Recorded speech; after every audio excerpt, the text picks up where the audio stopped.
बारिश एकदम से आ गई। आप तो बिल्कुल भीग गए हैं। कपड़े बदल लीजिए, नहीं तो ठंड लग जाएगी। नहीं, मुझे भीगे कपड़े पहनने की आदत है। पंजाब से आए इस छैल छबीले को जब भी कोई देखता था तो देखता ही रह जाता था। क्या नूर था इनके चेहरे पर, और बहुत ही हैंडसम थे धर्मेंद्र। एक इंटरव्यू में, एक सिमी गरेवाल के शो के इंटरव्यू में हेमा जी से पूछा गया था धर्मेंद्र के बारे में, तो हेमा जी बोलती थी he was very handsome at his age. मतलब उन्हें जो भी देखता था वो देखता रह जाता था। जी हाँ, आज हम बात कर रहे हैं none other than Dharmendra and Hema Malini के बारे में। शहर में चर्चा है, ये दुनिया कहती है। बने रहिए मेरे साथ, मेरे पास बहुत कुछ है उनके लिए बताने का। दोस्तों, क्या आप जानते हैं हेमा मालिनी की जिंदगी में 3 मर्द आए थे और कैसे धर्मेंद्र ने बचाया था उन्हें और कैसे शादी तोड़ी थी हेमा मालिनी की। दरअसल धर्मेंद्र से हेमा मालिनी की पहली मुलाकात किसी फिल्म के सेट पे ना होके प्रीमियर पर हुई थी, फिल्म के प्रीमियर पर हुई थी। जी हाँ, ख्वाजा अहमद अब्बास साहब की एक फिल्म थी जिसका नाम था आसमान महल। उसके प्रीमियर पर धर्मेंद्र ने हेमा मालिनी को देखा और पहली ही नज़र में वो उन्हें चाहने लगे थे।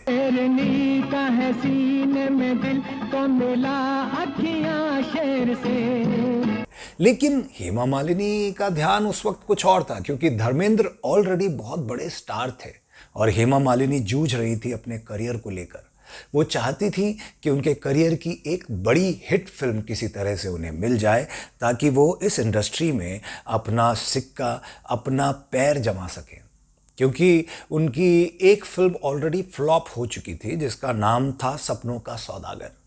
सपनों का सौदागर आप फिल्म अगर देखेंगे तो आप हेमा मालिनी उसमें बहुत प्यारी लग रही हैं। बहुत छोटी उम्र की थी वो, कम सिन थी। और उनके हीरो कौन थे आप अंदाज़ा नहीं लगा सकते, उनसे उम्र में बहुत बड़े, राज कपूर साहब। तब मैं भी चुप, तुम भी चुप। चुप रहेगा तू, मेरी तो हर सांस बोलती है। जब तक मेरा सपना सच नहीं हो जाता तू यहीं रहेगा। ये फिल्म चल नहीं पाई और इस फिल्म के बाद हेमा मालिनी चाहती थी कि उन्हें एक बड़ी हिट फिल्म मिले। देखिए, ये हमारी इंडस्ट्री का आप क्या कहें, मतलब ऑलरेडी राज कपूर हेमा मालिनी से उम्र में बड़े थे, उनके साथ बतौर हीरोइन सपनों का सौदागर में हेमा मालिनी ने काम किया था और उसके बाद उन्हीं के बेटे ऋषि कपूर की हीरोइन बन के भी उन्होंने काम किया है। मैं आज तुम्हें नहीं पीने दूंगी। तो कौन होती है मुझे रोकने वाली? मैं नहीं रोकूंगी तो और कौन रोकेगा?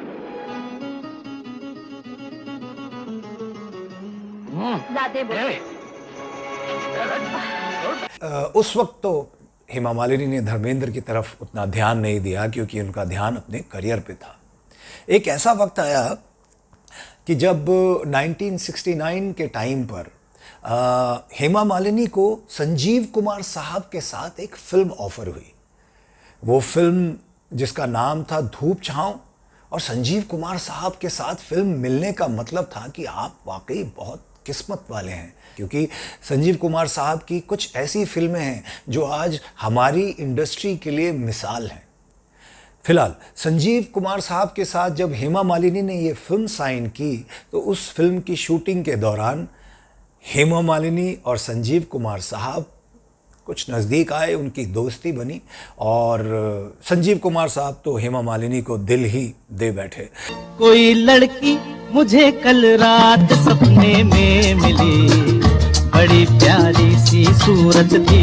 ये रीज़न रहा कि संजीव कुमार साहब ने झटपट हेमा मालिनी जी की मदर जया चक्रवर्ती को संदेशा भेजा, उनको रिश्ता भेजा कि मैं हेमा मालिनी से शादी करना चाहता हूँ।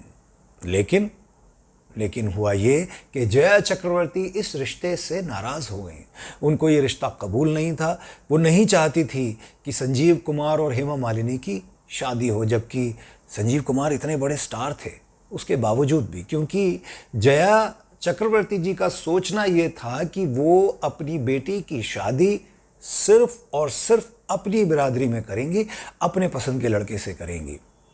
अब मुसीबत उसको कैसे टाला जाए।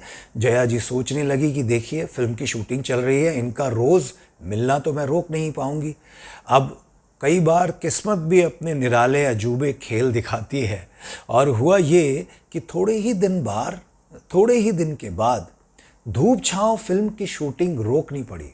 वो फिल्म अचानक बंद हो गई, और जब फिल्म की शूटिंग बंद हो गई तो हेमा मालिनी का बाहर जाना बंद हो गया। लेकिन कहते हैं, ऐसा सोर्स बताते हैं, मीडिया सोर्स, उनके सूत्रों से पता चलता है कि दोनों संजीव कुमार साहब फिर भी हेमा मालिनी से मिला जुला करते थे। संभल मेरे साथ चल तू, ले हाथों में हाथ चल तू, तो साथी चल। लेकिन अब जया चक्रवर्ती सोच रही थी कि ऐसा क्या हो सकता है कि इनका रिश्ता टूटे, इनका मिलना जुलना बंद हो।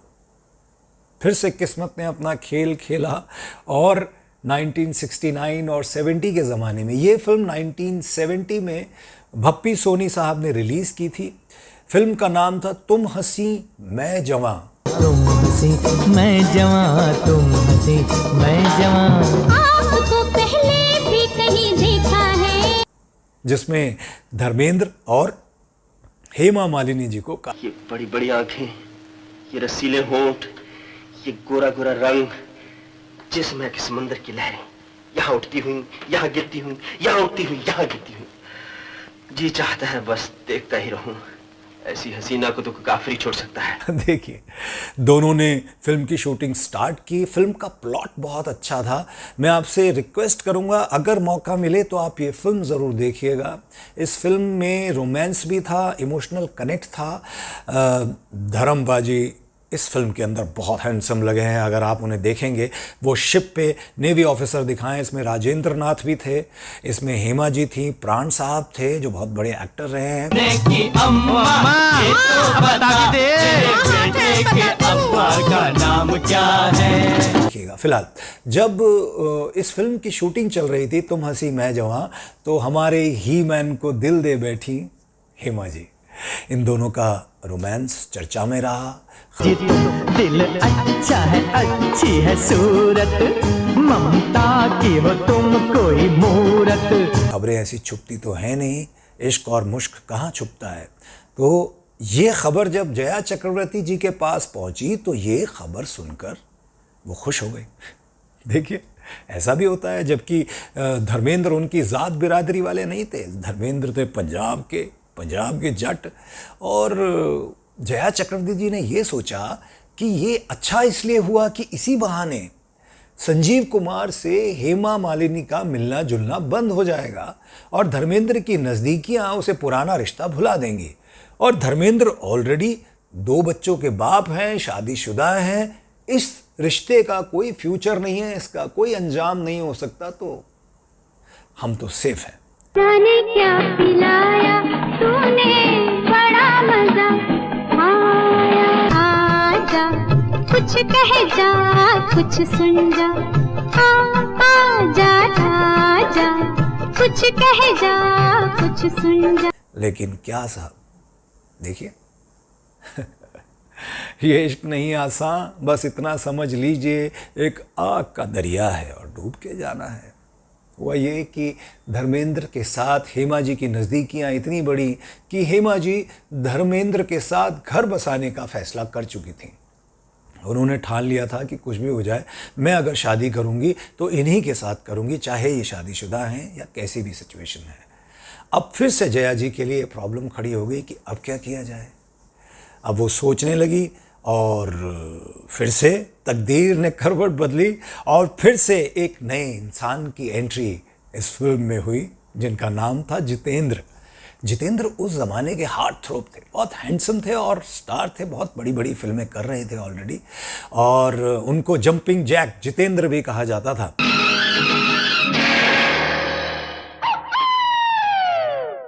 जितेंद्र के साथ हेमा मालिनी को एक फिल्म ऑफर हुई जिसका नाम था वारिस। 1969 की ये बात है। एक बेचारा प्यार का मारा, राह में तेरी देख। ये कि जितेंद्र ने जब हेमा मालिनी को देखा, जब वो शूट करते थे साथ में, तो जितेंद्र साहब अपने दिल पर काबू नहीं रख पाए। आप सोचिए, इमेजिन कीजिए कि हेमा मालिनी कितनी खूबसूरत थी, भला की खूबसूरत थी कि उन्हें जो देखता था वो अपना दिल बिछा देता था। यही रीज़न था कि जितेंद्र ने आओ देखा ना ताओ और सीधा वो पहुंच गए जया जी के पास, जया चक्रवर्ती जी के पास कि मैं आपकी बेटी से शादी करना चाहता हूँ, मैं इनको चाहता हूँ। अब जया जी ये रिश्ता सुन के खुश हो गई। उन्हें लगा कि ये तो लड़का मेरी पसंद का है और कम से कम संजीव कुमार के बाद और धर्मेंद्र से हेमा मालिनी को छुट्टी मिल जाएगी, मुक्ति मिल जाएगी, हम वहाँ से इनको निकाल लेंगे। उन्होंने प्लान किया कि हम इस शादी को बॉम्बे में ना करके मद्रास में करेंगे, और बहुत जल्दी उन्होंने इस शादी को प्लान कर लिया था, क्योंकि बॉम्बे में तो पता था ना उन्हें कि ही मैन बैठे हुए हैं, और ही मैन को ये बात पता चल गई। अब तो राम ही जान बचाए बचाए, बेड़ा पार लगाए। मेरा पीछा ना मैं छोड़ूंगा सोनिए, पीछा ना मैं छोड़ूंगा सोनिए। जब उन्हें ये बात पता चली तो उन्होंने भी सोच लिया कि ठीक है, हम भी पंजाब के शेर हैं, ऐसे कैसे तुसी साडी वोटी नूं ले जाओगे। धर्मेंद्र ने आप देखा ना ताओ और सबसे पहली फ्लाइट पकड़ी और सुबह सुबह पहुंच गए मद्रास। अच्छा, उन्होंने एक काम और किया, कहते हैं ना everything is fair in love and war. उन्हें जितेंद्र के बारे में पता चला। देखिए यहाँ पर जितेंद्र साहब क्या खेल खेल रहे थे, इश्क की अटकेलियाँ थी। वो ऑलरेडी एक रिलेशनशिप में थे। शोभा जो आज उनकी वाइफ हैं, उनके साथ वो सगाई कर चुके थे। धर्मेंद्र को ये बात पता चली और उन्होंने जाकर शोभा को बताया कि देखिए क्या हो रहा है, आपके साथ वो सगाई कर चुके हैं लेकिन शादी तो वो कहीं और कर रहे हैं, ये तो अलग ही गुल खिल रहा है। धर्मेंद्र और जया दोनों पहुंचे मद्रास और वहां जाकर उनकी शादी से पहले हेमा मालिनी के घर वालों के सामने उन दोनों ने जो धमाल मचाया है, तंग आकर इस शादी को तोड़ना पड़ा। जो कुछ भी हुआ उसका मुझे बहुत अफसोस है धर्म। दिखावे के आंसू और हमदर्दी अपने पास संभाल के रखो राजकुमार, किसी खास मौके पर काम आएंगे। ऐसा मत कहो मेरे दोस्त। दोस्त? कैसा दोस्त? तब बताते हैं कि जब धर्मेंद्र मद्रास पहुंचे थे तो उन्होंने हेमा जी को अलग ले जाकर कुछ समझाया, कुछ बातें की। वो बातें क्या थी आज तक हमें नहीं पता है, कहीं इसकी जानकारी मिलती नहीं है, लेकिन उनकी बात सुनकर हेमा जी ने फैसला किया कि वो ये शादी नहीं करेंगी। आज तक तो अपनी माँ और भाई की ज़रूरतों को ही अपनी जिंदगी का मकसद बनाकर रखा था। उनके लिए अपना कर्तव्य निभाते निभाते आज ऐसी स्थिति में हूँ कि माँ और भाई के सिवा और कुछ सोच ही नहीं सकती। वर का नाम है वीरू। वीरू? प्रभु, ये मेरी जिंदगी का सवाल है, जल्दी से काम मत लेना, भले 4 उम्र और लग जाए। है देखने। ये शादी टूटी, वो वापस आए और फिर से हेमा जी का और धर्मेंद्र का मिलना जुलना शुरू हो गया। उनकी मुलाकातें बढ़ी, उनमें प्यार रोज़ बढ़ रहा था और किसी के रोके वो रुक भी नहीं रहा था। जया चक्रवर्ती तो चाहती ही नहीं थी कि ये शादी हो, और लेकिन कई बार होता ऐसा है कि जिस चीज़ को आप जितना रोकना चाहते हैं वो उतना ही निकल के बाहर आ जाती है। ले जाऊंगा तुझको दुनिया देखेगी।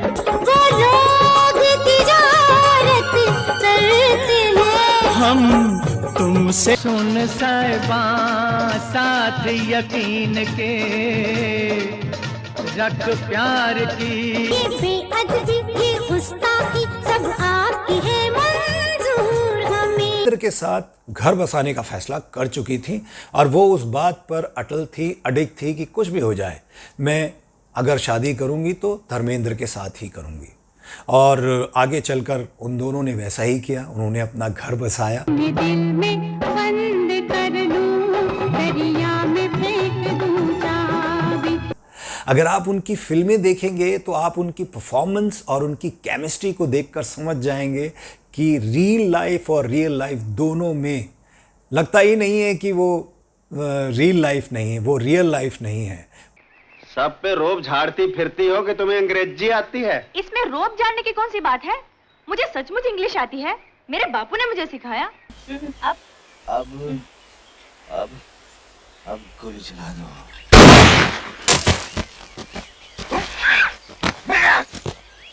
लग गया निशान। I am so sorry. मैं तो भूल ही गई थी। चलिए मैं आपको छोड़ देती हूँ। चलिए। जी कोई बात नहीं, मैं चला जाऊंगा। लड़का अच्छा है। मैं तुम्हारे संग शादी कर चुकी हूँ, ख्वाबों में, ख्यालों में। अब तो मैं सच्ची मुच्ची तुम्हारी हो जाना चाहती हूँ। दुनिया को भूल जाओ प्राणनाथ, मेरे संगत मेरे घर को चलो ना।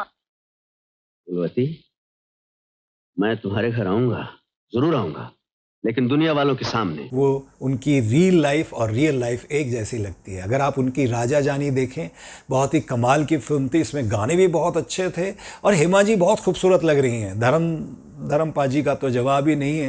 लड़की अकेली शन्नो ना उसका, आजा कुछ कह जा कुछ सुन जा। जानी ओ जानी,